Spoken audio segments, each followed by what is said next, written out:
na ako na tao. Sinabi ko sa kanya, kapag pinatay ako, patayin mo si BBM, si Lisa Araneta, at si Martin Romales. No joke. No joke. Nagbilin na ako, ma'am. Yes. Pag namatay ako, sabi ko, huwag ka tumigil ha. Mm. Hanggang hindi mo mapatay sila. That's good. And then he said yes. Yan. Dapat lang. Git-git nyo. Yung mga tao ko, dyan sa envelope na yan, Lisa Marcos, naalala mo, nagpadala ka sa akin ng video? Sinabihan mo ako saan kukunin ang pera. Oh, you see? Pinakita mo ang muka ng tao doon sa video message mo. Hi, this is she's been working with us for the longest time. We trust her. You sent me written instructions Oh, about money. da. Millions a month. Anong nakalagay doon sa envelope? DepEd. Anong ginawa ko? Binigay ko sa DepEd. Da. Utak na mo ka. Da. Chutang ina ka. Dagdagan ko pa. Butod ka. Wala ka ngang posisyon sa gobyerno. Namimigay ka ng pera ng gobyerno eh. Oh, you see? Sisirain mo yung tangal ng mga kasama ko sa office of the Vice President. Sasabihin niyo sa mga tao, nakaw yan, confidential funds yan. Niwala nga kayong isang proof na confidential funds yan. Naniwala lang kayo sa isang babae na ang pangalan ay Gloria Mercado na nagsabi confidential funds yan na hindi niyo nga nilabas. Kaya Na nga. wala pang confidential funds, meron ng white envelope.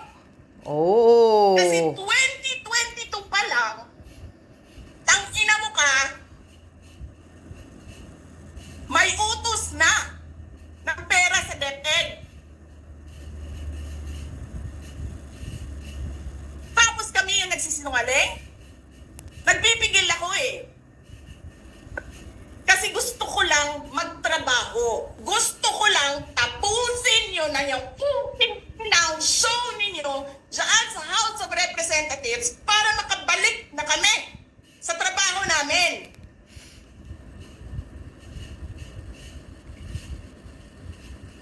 Tapos ganyan ang gagawin ninyo sa amin dahil hindi kami sumusunod sa inyo? Dahil ayaw na namin tumulong sa inyo?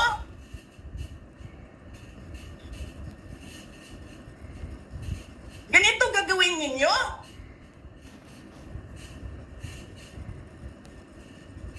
Presidente ka. May speaker ka na involved sa bribery ng Supreme Court justices. Oho. May video, may kaso, may witnesses. Hindi mo tinanggal yung speaker mo.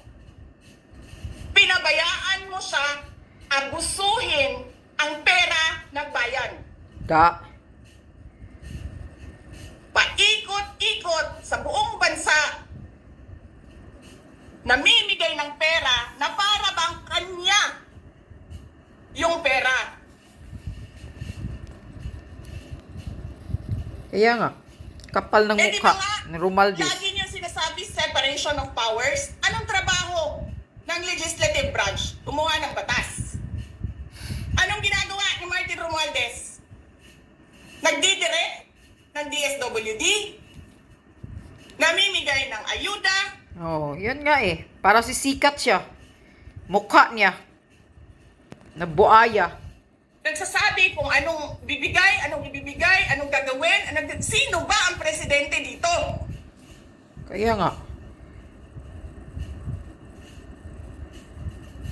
Alam nyo, alam namin, mali ang ginagawa ninyo. Sinabihan ko lang mga kasama ko sa Office of the Vice President, pasensya na, so, Sumunod na lang tayo para matapos na sila.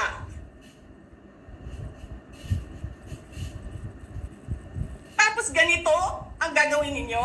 Alam namin, walang contemptuous doon sa ginawa ni Yusek Lopez. Wala. Lahat ng tanong, sinagot niya. Pumunta siya. Kaya nga. Maayos siya kumausap. And then sasabihin ninyo sa amin, bakit kami susulat sa COA? Bakit hindi kami susulat sa COA? Hindi tapos ang appeal namin. Hindi tapos ang audit namin. Tapos, hag-hag na ninyo tanan ang isubmit namo sa COA? Kaya nga.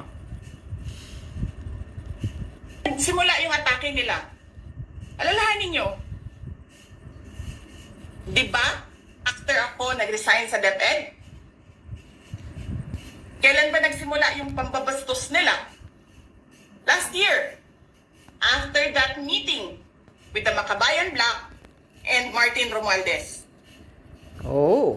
They started destroying my name, pummeling me in the media with a multi-million PR campaign.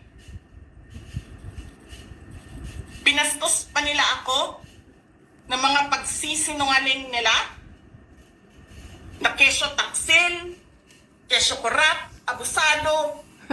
Binaliktad nga eh. Ina ninyo. Da. Binaliktad nila sila yung mga kurap. Sino ang korap? Da. Yung mga congressman na yan na nag-hearing, anong sinasabi nila? Pagkatapos, pag na-off na ang mic, pag wala ng media, Oh. pasensya na kayo ha. Kailangan kasi namin ng pera. Mag-eleksyon na kasi. Kita, mga bayad.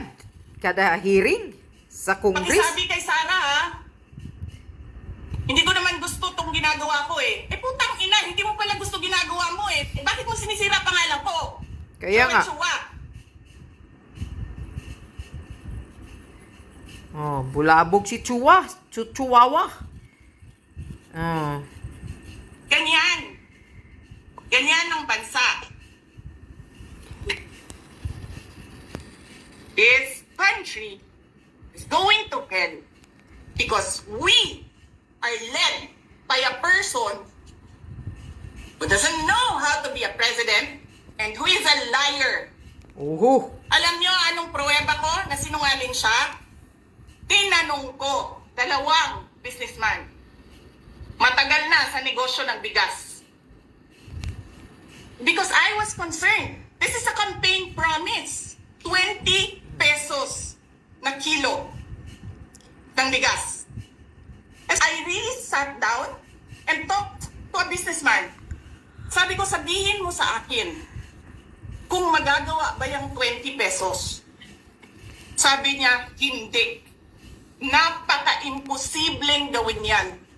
Because more than 20 pesos ang cost.